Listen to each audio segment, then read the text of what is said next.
Good morning, Kelsey. How you doing today?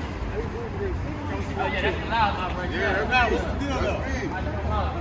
What's the deal though? We gonna tell the truth? We gonna tell the truth? Say the truth or lie?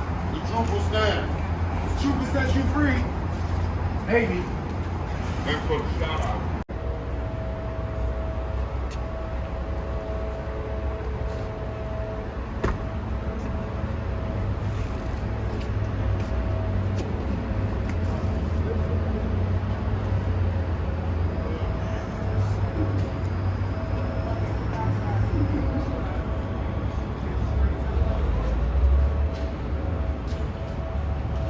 Oh man, so day 4 is kicked off and everything crazy. We got a lot to talk about today in this video. We're gonna dive deeper into some things, okay? So this morning, the doctor that did surgery on Megan's foot spoke, confirmed that those bullet fragments, that's established. And also Kelsey spoke again. She finished her direct examination and went into the cross examination. And the direct examination continued to establish that she didn't remember much that happened in the past. And also when she got into the cross examination, it was established that she wasn't paid off. Now in this video, we're going to talk about if she was paid off, how that will look. We're going to talk about that and get into the type of immunity that she actually has. We're going to dig deep into that. We're going to dig deep into those facts, as well as recapping yesterday. One big thing that happened as a result of yesterday is this right here. Kelsey met with the DA in September. Kelsey said that she was not telling the truth. That conversation was recorded. Kelsey said she wasn't 100% accurate. She wasn't telling the truth. Then the judge said, based on that, you cannot use that. You cannot show that to the jurors. Now today it was established that Kelsey said, only reason I did that interview is because I was feeling pressured by the prosecutors. And now the prosecutors are like, whoa, hold on. If she gonna be speaking like that, then we should be able to use the recording. So now they're discussing that right there. But I'm gonna toss it to Lawyers for Workers to give you a recap for today.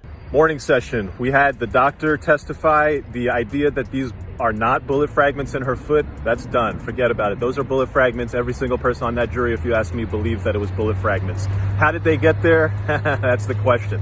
Kelsey took the stand. He was asked by the prosecutors, I don't know what the prosecutors were doing. If you ask me, it was a fumble this morning because they dealt with a witness who was hostile, not answering their questions, saying that she lied to them about all these statements where she incriminated Tory. And then that fumble was picked up on cross-examination. The defense attorney looks like he's on his way to the house. The defense attorney starts with the immunity piece. Okay, you've got immunity. You're only testifying once you got the immunity. Understood. Then the defense attorney goes into this idea that she's been paid off, and he does a great job of establishing the fact that she never made any statements to prosecutors in all of 2020, all of 2021. This happened in 2020. She only made a statement to prosecutors in September 2022, and the prosecutors are using all this evidence of alleged bribes. That stuff was years ago. So why would she have taken money years ago and then September 2022 not done what she's supposed to do when you take the money, which is lie for Tory? And to be sure, that's like the first 3 minutes of cross, because then we go into gunshot residue. You knew before you sat down with the police officers and gave your testimony that you had gunshot residue on you. Isn't that correct? She said, yes. Defense attorney came back and he used the prosecution's own questions against them. The prosecution had asked, hey, why'd you lie to us? Kelsey said, pressure. Defense attorney, where was the pressure from? Was it from Tory? Nope. Was it from anyone on Tory's team? Nope. Was it from the defense team? Nope. Was it from the prosecution? Yes. That type of sequence of questioning sits in a person's mind and goes, gee, I'm in a courtroom of law. It certainly seems like one side is winning. A lot more happened this morning. I'm talking about just a lot. The prosecution was straight up planting the seeds because I think there's a juror there that they don't like and they're trying to get rid of him.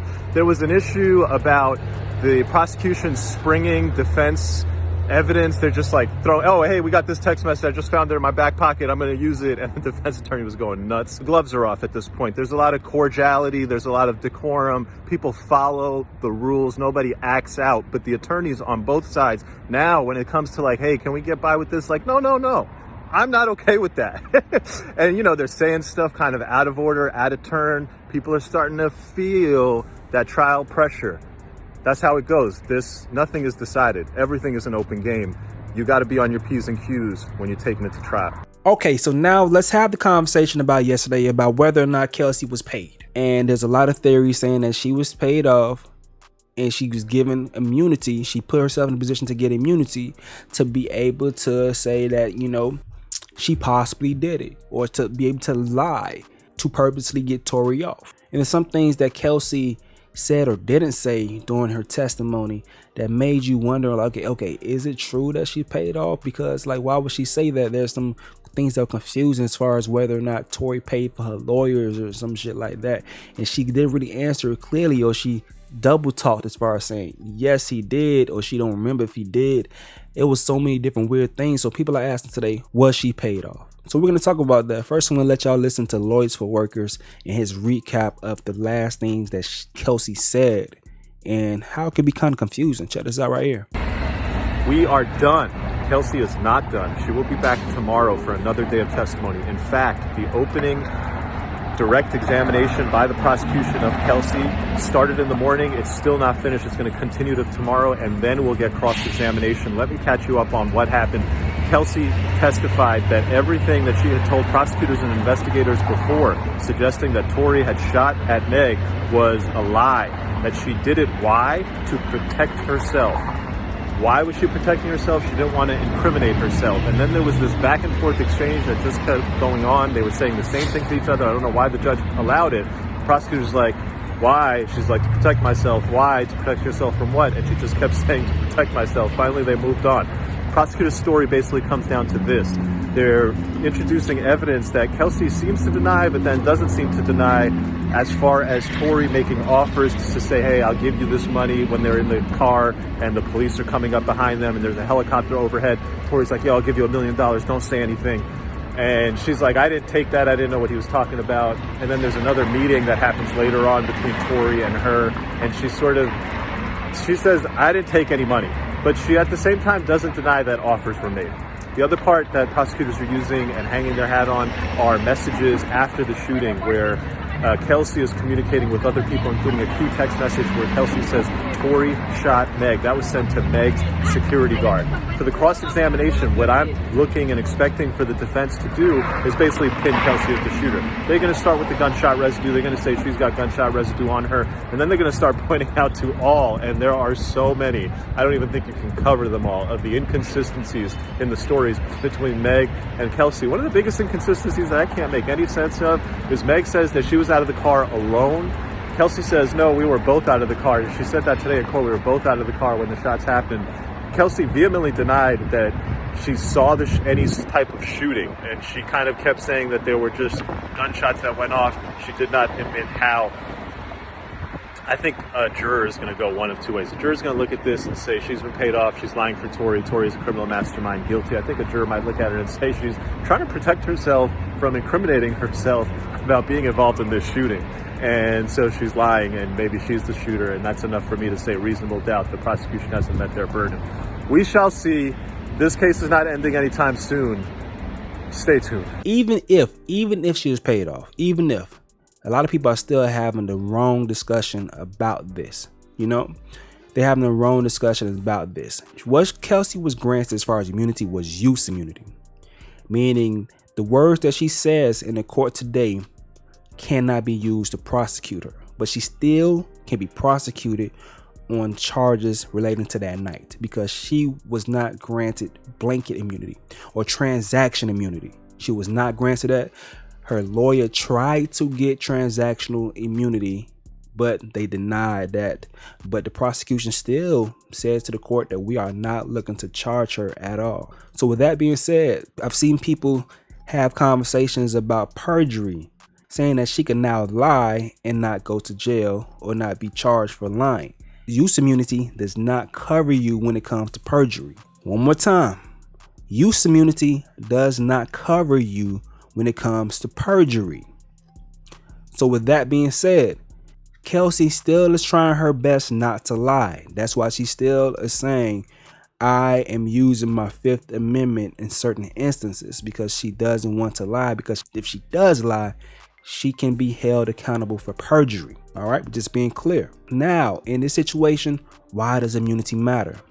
Because if she does say anything to implicate her of any crimes, the crime that I'm believing that she's protecting herself from is either the actual shooting or not telling the truth to cops initially. So she's saying everything that she's saying now is the truth. But before, what she said initially wasn't the truth. But since I'm on the stand, I'm going to tell the truth now. So That's what I'm taking as far as my interpretation of the situation. Now, I seen the lawyer discuss this situation on Nick at Night. I fuck with Nick at Night because Nick at Night is always very level-headed. So let me show y'all this conversation with her having this discussion with his attorney. Yes. Hey, Nick, love your show. Watch all the time, girl. Okay, thank you. So me and my attorney homegirls, we're like flipping out about this. This is thoroughly entertaining for us because one of the important things to know regarding her immunity deal is the jury gets to find out. Now, in our American culture, when we hear that someone has immunity, naturally we're going to think like you said, the only reason you would need immunity is if you're guilty of something. So as far as I'm concerned, Tory is walking because the moment the jury finds out old girl got immunity, they're going to be more inclined to believe that it was because she likely was the shooter versus him. It's going to create a level of reasonable doubt that is extremely reasonable, right? Mm-hmm. But I also think, like you were talking about, well, what would she possibly need immunity for? Here's the thing. Usually you just get immunity related to your personal testimony. But they said that her attorney went a step further and said, nah, you got to give her immunity for anything related to this. My theory is this. I think she took money from Tory to say whatever she's going to say. Because if Tory offered $1 million to Meg, you think he's not offering something to her? Well, that's what Meg said, that I believe she said that he offered it to both of them. But my thing is, wouldn't we know, like, if he gave her money, like, wouldn't the FBI or the police or whatever, like, wouldn't they be able to find out if he gave her money? Why would, no, ma'am. But that immunity that they've given her, because of the way that her attorney got it expounded, she can now take that money and she is good to go because now the immunity pretty much protects her from perjury. That's the difference. So you really think I don't